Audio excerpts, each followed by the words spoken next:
Senhor presidente, eu tenho aqui um documento oficial.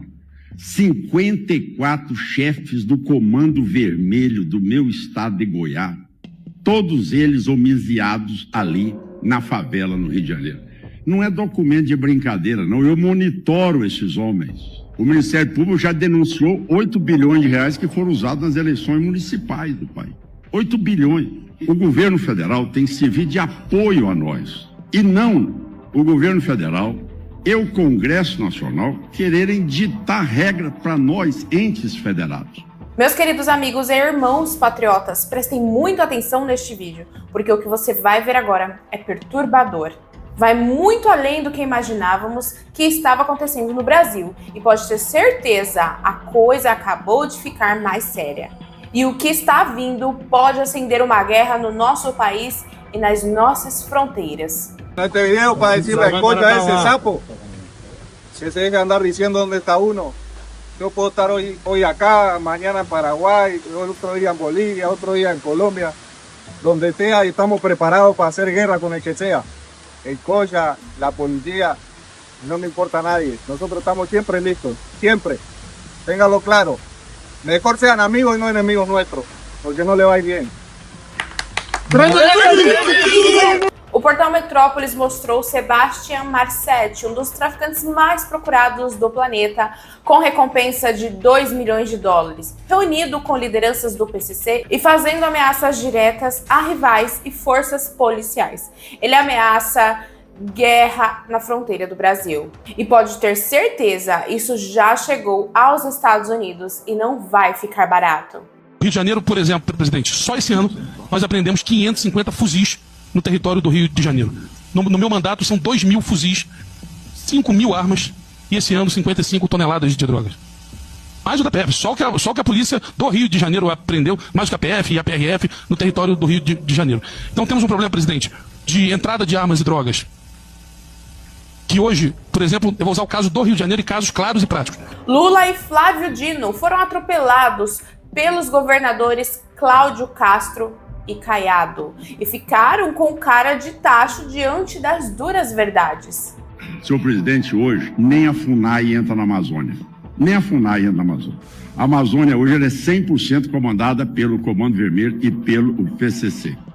100%. Mais as facções do México, da Venezuela e da Colômbia. Além disso, você vai ver neste vídeo um conteúdo que voltou a viralizar com muita força na internet e que hoje expõe a verdade que muita gente tentou esconder. De repente, surge na internet um trecho de 2 minutos do debate entre Lula e Bolsonaro que está viralizando na internet. E você vai assistir esse trecho agora e você vai entender por que agora esse trecho, você não pode abrir o celular que ele aparece para você. Escuta isso aqui que você vai entender quem é o presidente do Brasil agora. Presidente, pelo que tudo indica, fez um acordo com o Marconi e com o seu Alckmin, que era governador de São Paulo naquele tempo. Repito. Frank, que vem fazendo várias denúncias online, trouxe algo estarrecedor. E só quem esteve nesse meio sabe o peso do que ele revelou. Lula, pai do PCC. Ô Lula, até quando? Até quando você vai querer defender o indefensável? Você falou que o traficante era a vítima. Depois sua assessoria foi lá corrigir a merda que você falou. Aí agora seus representantes foram lá no Complexo do Alemão falar que o que está acontecendo lá é uma chassi. O que não é. As 3 maiores organizações criminosas do Brasil é o PCC, o CV e o PT. Deus vai levantar alguém pra prender vocês tudo, mano. Meus queridos, eu não estou aqui para julgar. Este vídeo mostra relatos e fatos já públicos e documentados na internet e precisa ser compartilhado com o máximo de pessoas possível. Então eu te peço, deixe seu like, comente aqui embaixo e assista até o final, porque o que você vai ver é esclarecedor e mostra a verdadeira realidade do nosso país agora. O Brasil precisa acordar.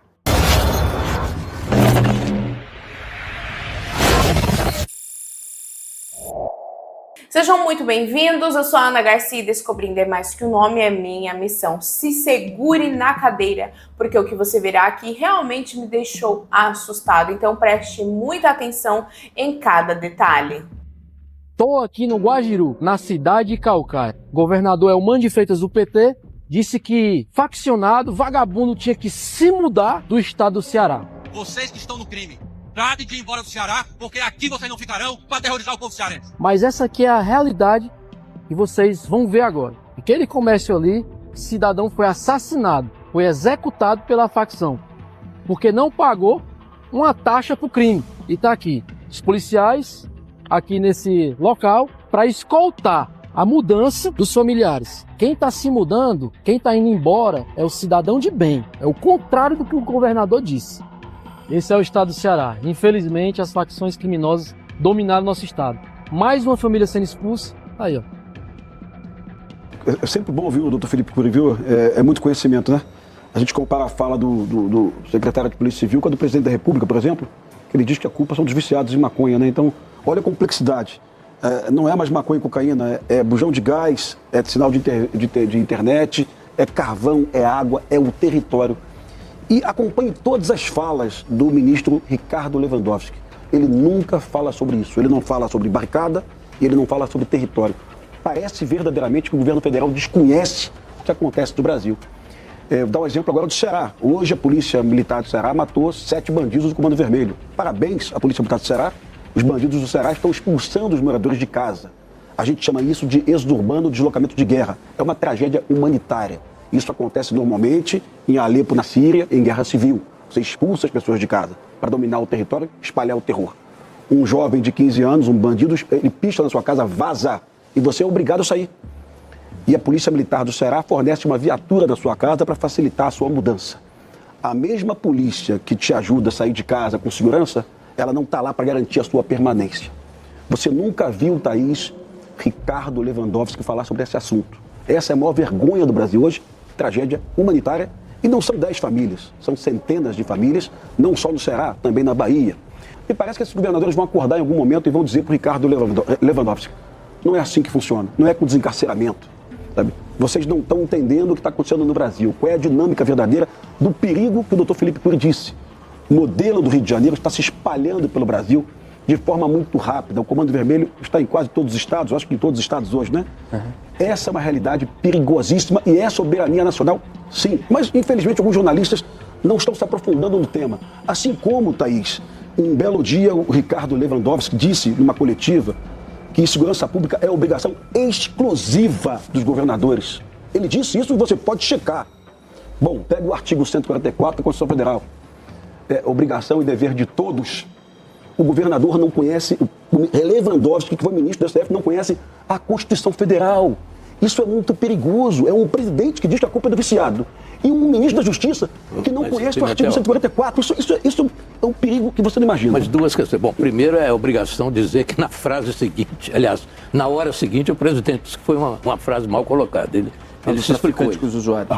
Então é bom dizer isso. É bom por uma questão objetiva. Perfeito. Tá perfeito. Era uma questão com a Venezuela, né? Mas é um entendimento de quem não sabe que o tráfico hoje não sobrevive de maconha e cocaína. Dizer que o presidente depois se corrigiu logo em seguida. Não, tudo bem, mas falou uma grande besteira, uma grande irracionalidade, e a gente tem que ter coragem de dizer isso. Porque ele conduz a política do Brasil, tá? Isso, não tem dúvida. Mas precisamos também dizer que ele desmentiu depois, só para ficar claro. Não, hein? Ele falou que não disse aquilo. Foi uma frase, ele não disse, pelo amor de Deus. Ele disse que foi uma frase. Vamos dizer o que ele falou. Foi uma frase mal colocada. Tá bom. E é isso. Ele se explicou. Só para deixar claro. Mas, talvez pressionado pela mídia, viu? Eu não sei, mas a mídia está aí para isso, para pressionar mesmo. Tá bem. Mas talvez o pensamento dele realmente ache que a culpa é do maconheiro, né?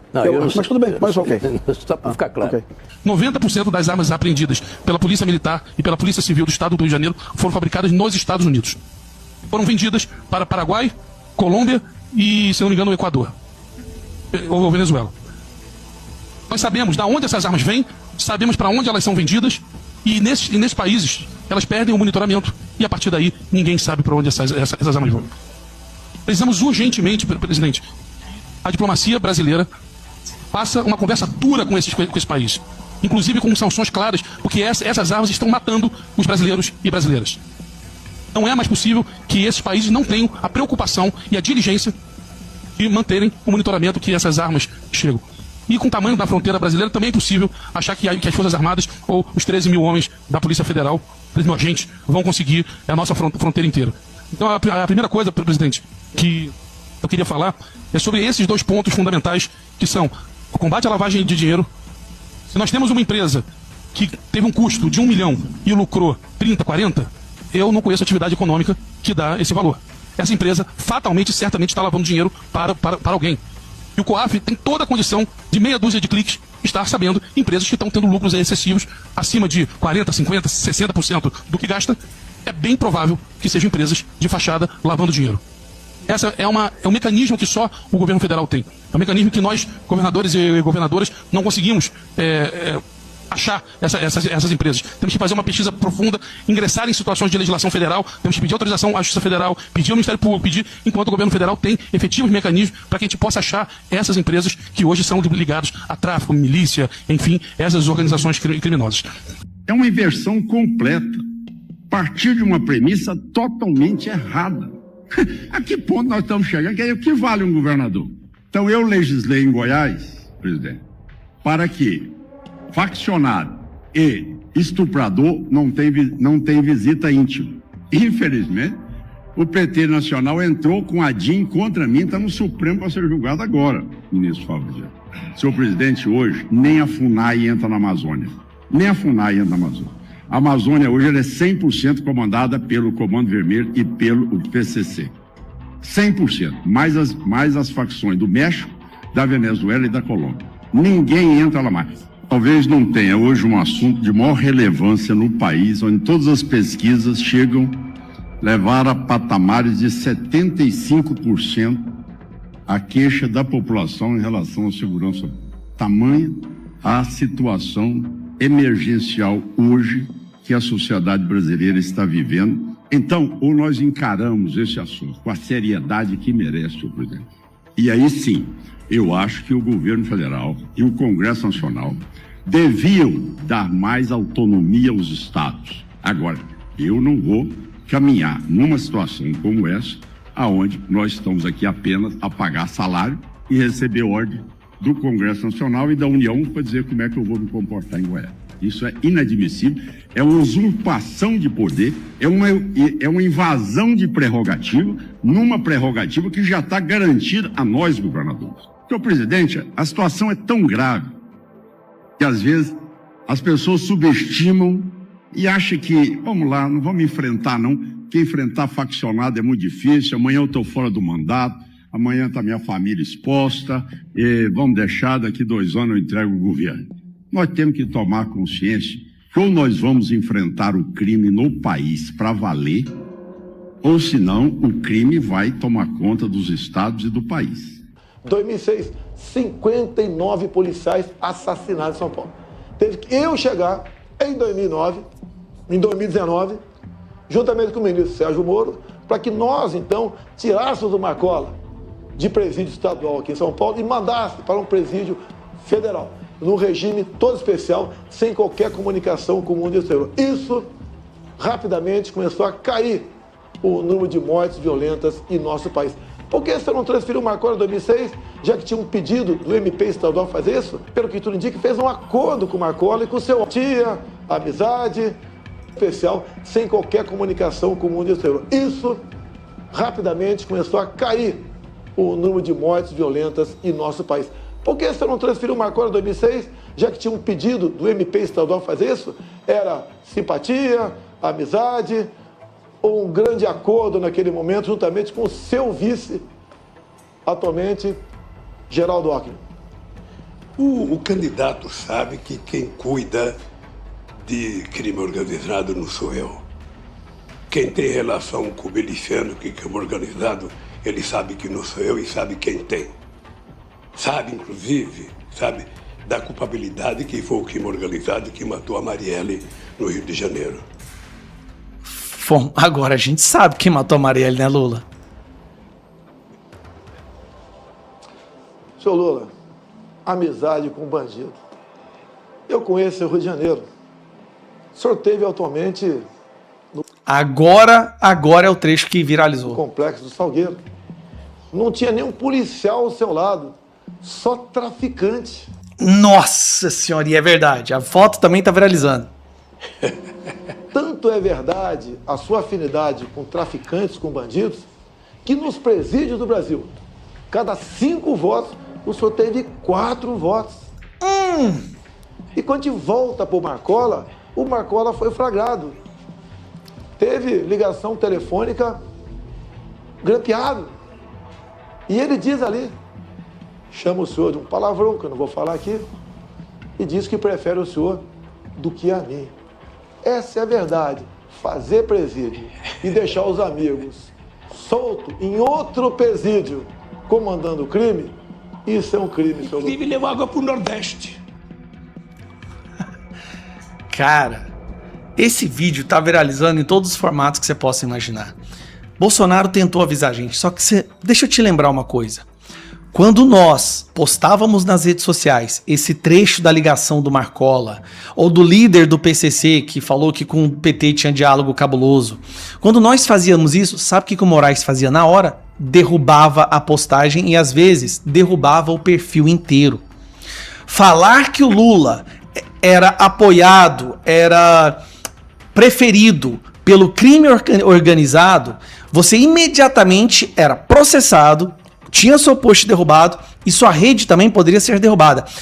Estava lá naquelas decisões infundadas que o Moraes passava para o TSE, né? Que passava para o X e para todas as redes sociais, que eles acatavam imediatamente, dando prazo de 2 horas. Só que o que o Bolsonaro falou é a mais pura verdade. A esquerda hoje está chorando, não porque 4 policiais morreram, mas porque traficantes, as vítimas dos usuários, morreram num embate com a polícia.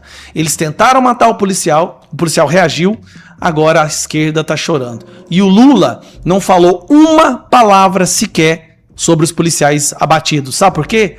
Porque o Lula disse que policial não é gente. Em um discurso dele, você se lembra disso, ele disse que policial nem gente era, que Bolsonaro só gostava de policial, ele não gosta de gente. Ano que vem, pelo amor de tudo quanto é mais sagrado, esse cara não só tem que perder a eleição, ele tem que voltar para a cadeia. Tirar ele da cadeia foi a coisa que mais fortaleceu, que mais empoderou o crime organizado que já aconteceu no Brasil. Lula, pai do PCC. Ô Lula, até quando você vai querer defender o indefensável? Você falou que o traficante era vítima, depois sua assessoria foi lá corrigir a merda que você falou.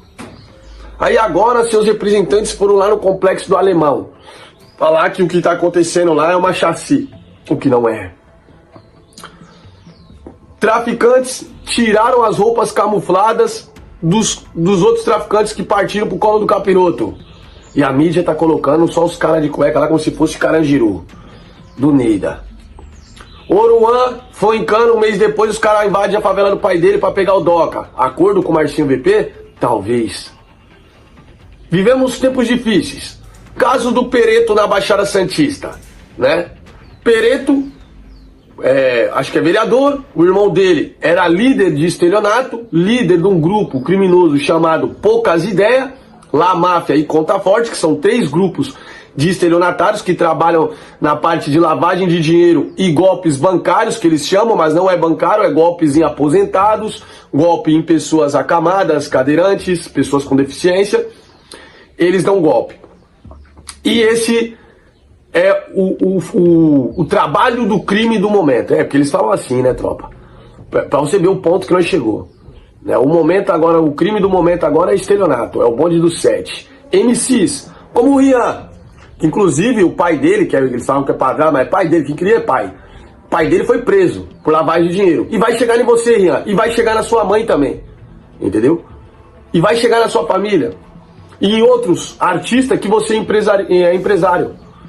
Porque é assim que tem que ser.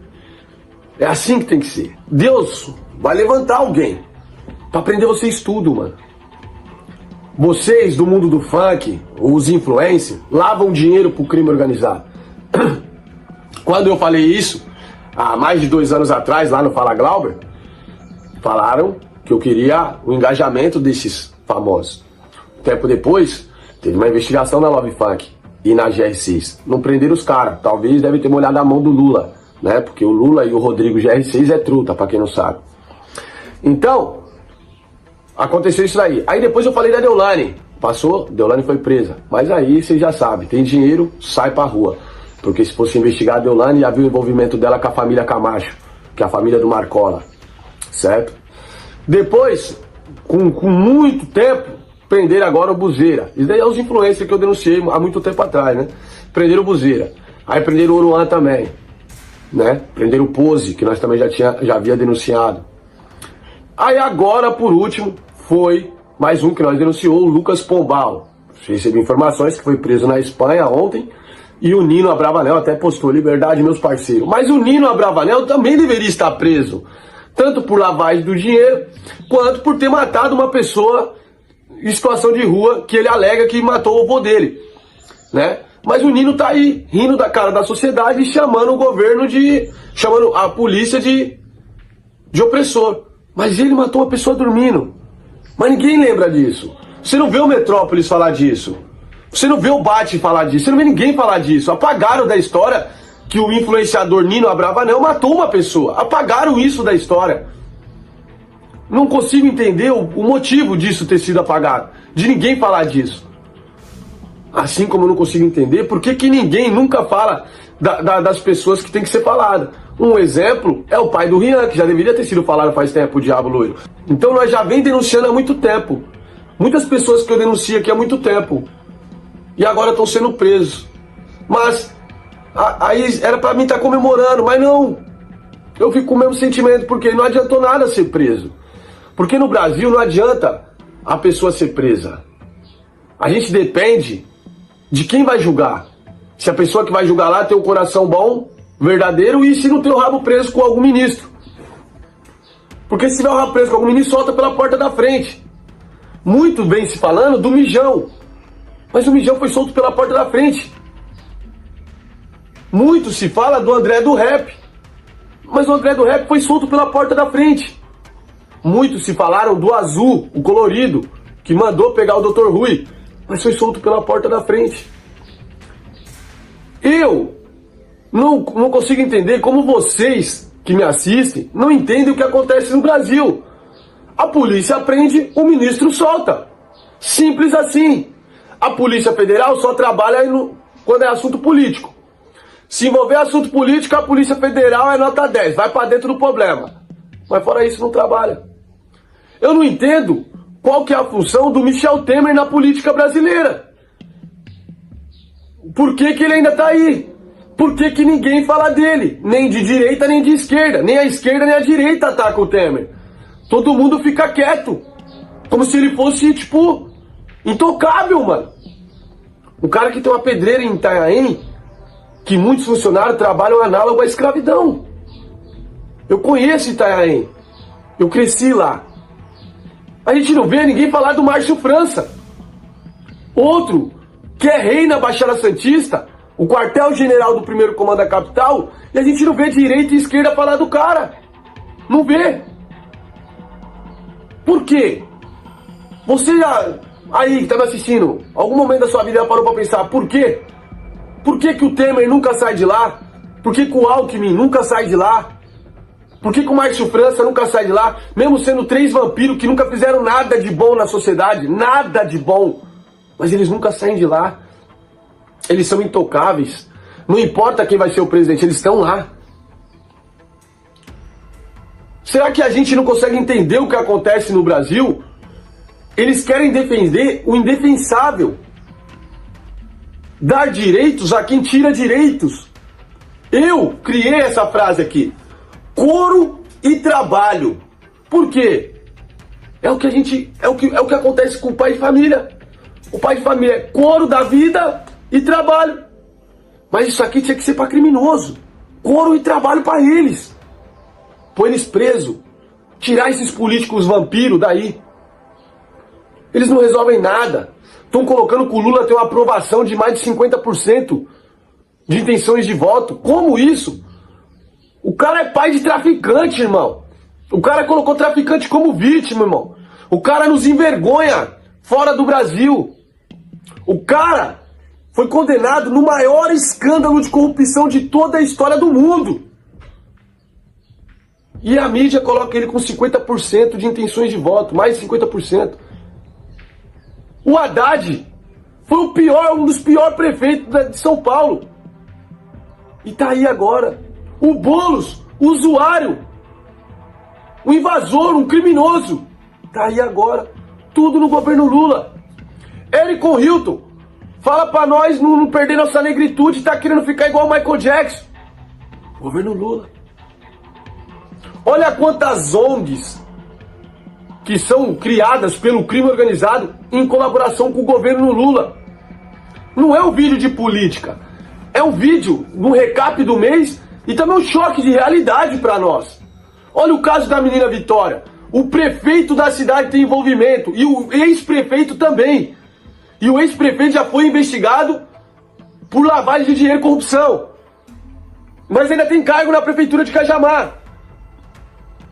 Mas ninguém fala mais nada do caso da menina Vitória, gente.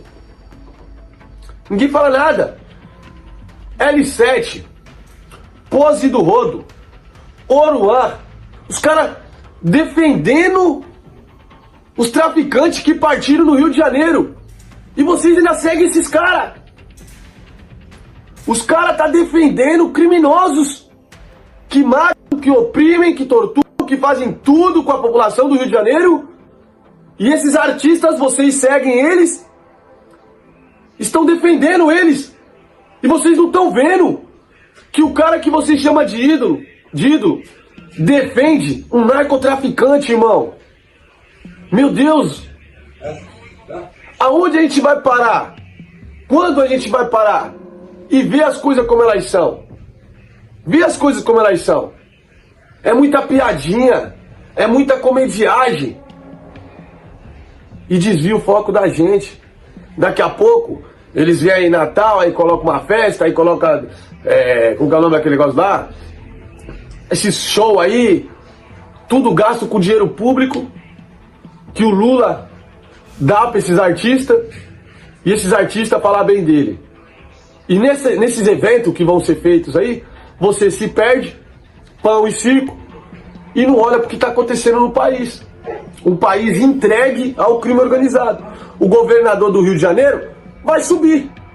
Vão sumir com ele. A poeira baixar, vão sumir com o cara. Porque é assim que acontece no Brasil com todos que tentam fazer algo de verdade. Que tentam combater o crime organizado. Eu tô mais de 2 anos na internet e nunca errei nenhuma denúncia. Então por que não escuta minhas denúncias? Eu tenho resultado. A gente tem que apoiar quem tem resultado. Eu tenho resultado, irmão. Todos que eu denunciei, se provou que a denúncia era real. Então por que não fecha o Porto de Santos? Por que não remove? Porque 80% dos funcionários que trabalham no Porto de Santos são corruptos. Por que reduziram o policiamento do Porto de Santos recentemente? E ninguém falou nada. Não saiu em jornal nenhum. Mas reduziram. Por quê? Me explica, por quê? Por que vocês não investigam a Baixada Santista? Aí volta ao Márcio França e ao Temer, que são os donos da Baixada Santista. E são intocáveis. E ninguém fala da Baixada Santista. Colocam o Heliópolis, o Paraisópolis como quartel-general do PCC. Entra no Paraisópolis, entra no Heliópolis. Dá um peão em todas as ruas lá. E depois você vai lá em Cubatão, na Vila Siri, na Vila Esperança. E dá uma volta em todas as ruas lá. Aí você volta aqui e me fala, onde é o quartel-general do crime organizado do PCC? Você vai ver que é na Baixada Santista. Você vai no Paraisópolis, no Heliópolis, dificilmente você vai ver um cara de fuzil na esquina. Ou passando um bonde de cara armado. Agora se você for em Cubatão, você vai ver a todo momento. 9mm em Cubatão é igual maço de cigarro, todo mundo tem na cintura. Mas ninguém fala disso. Ninguém fala disso. A gente tem a memória muito curta, que nem o caso do Nino, já esquecemos. A Deolane, já esquecemos. Mas quem que é o pai do filho da Deolane? Por que a Deolane tem tanta ligação com a família Camacho? Eu já entrei em contato com o filho do Marcola. O filho do Marcola me ligou na videochamada aí, ó. Me mandou foto do documento e tudo. Filho do Marcola. Me ligou na videochamada e me mandou foto do documento e tudo. Tava lá em Dubai, com a namorada. Com o dinheiro do crime organizado. Mas ninguém mexe com ele. Acordo de 2006 vigente até hoje. Olha aí. Olha. O Marcola falou da boca dele que o diretor pegava ele lá da cadeia e levava para outra cadeia para ele administrar a cadeia pro diretor. O Marcola falou da boca dele, não é eu que tô falando. Não é eu que tô falando. Agora prenderam o pai do Rian. E prenderam também o filho do Mijão. Vai ficar preso? Não vai. Daqui a pouquinho tá na rua. Porque algum ministro vai soltar. Então quando a gente falar de política no meu canal, as pessoas não gostam. Mas eu já falei isso pra vocês. A política e o crime organizado no Brasil caminham lado a lado. Lado a lado. As 3 maiores organizações criminosas do Brasil é o PCC, o CV e o PT. E não é porque eu sou de direita. É porque é. Contra fato não há argumento. Se você buscar, você vai ver. Diálogo cabuloso. Diálogo cabuloso. Se você for no presídio, você vai ver. Os influencers, os artistas que saíram dessas mesmas favelas aí, mentem pra vocês. Dizendo que a favela é uma coisa que não é. O crime organizado não tá ali pra proteger ninguém. Ele tá ali pra usar vocês. Como colete. Como escudo contra a polícia. E se você achou que o que mostramos aqui hoje foi grave, espere até ver o documentário que está no canal agora. Em 2015, o governador estranhamente nomeou como secretário de Segurança um advogado que aparece em pelo menos 123 processos de uma empresa que está sendo investigada de vínculo com uma facção criminosa que atua nos presídios. Foi acusado de ser um ex-defensor do primeiro comando da capital. Como? Advogado do PCC? E hoje é o titular da pasta da segurança. Isso é incompatível. O governador ficou maluco. Nele você vai entender como o jogo realmente é jogado. Quem está por trás das decisões, dos acordos e dos bastidores que o povo nunca deveria ver. Nomes poderosos, conexões ocultas e uma rede que liga a política, poder e silêncio de uma forma que poucos têm coragem de expor. Não é teoria, é fato. Documentado, está tudo lá, à vista de quem quiser enxergar. Então, assim que terminar este vídeo, corre lá no outro vídeo, lá no documentário e assista ele completo. Ele é essencial para quem quer entender o que está realmente acontecendo no Brasil e porque tanta gente está tentando esconder. Então vá lá, assista agora, compartilhe e ajude essa verdade a ecoar, porque a verdade liberta, mas primeiro ela incomoda. E eu te digo uma coisa, meu irmão, minha irmã, o que está acontecendo no Brasil não é normal, não é coincidência, não é erro de gestão. É abandono, descaso e covardia de quem jurou defender o povo e hoje se esconde atrás de discursos prontos. Enquanto eles brigam por poder em Brasília, o cidadão de bem está no fogo cruzado, refém de facções, refém de insegurança e refém de um sistema que parece ter virado as costas para o próprio país. Mas o povo está acordando, a verdade está vindo à tona e por mais que tentem calar, censurar, distorcer, a luz sempre vence as trevas e ninguém, absolutamente ninguém, vai parar o que já começou. Chegou a hora de se levantar, orar e agir, de colocar o Brasil nas mãos de Deus, porque sem ele nenhuma nação se levanta, mas com ele nenhum império corrupto permanece de pé. Eles podem ter a mídia, podem ter o dinheiro, mas nós temos a fé, a coragem e a verdade do nosso lado. E é por isso que eu te peço, compartilhe esse vídeo, faça essa mensagem chegar longe, porque essa luta não é política, é espiritual. E quem tem olhos para ver já entendeu o que está em jogo. O tempo da mentira está acabando e o tempo da justiça está só começando.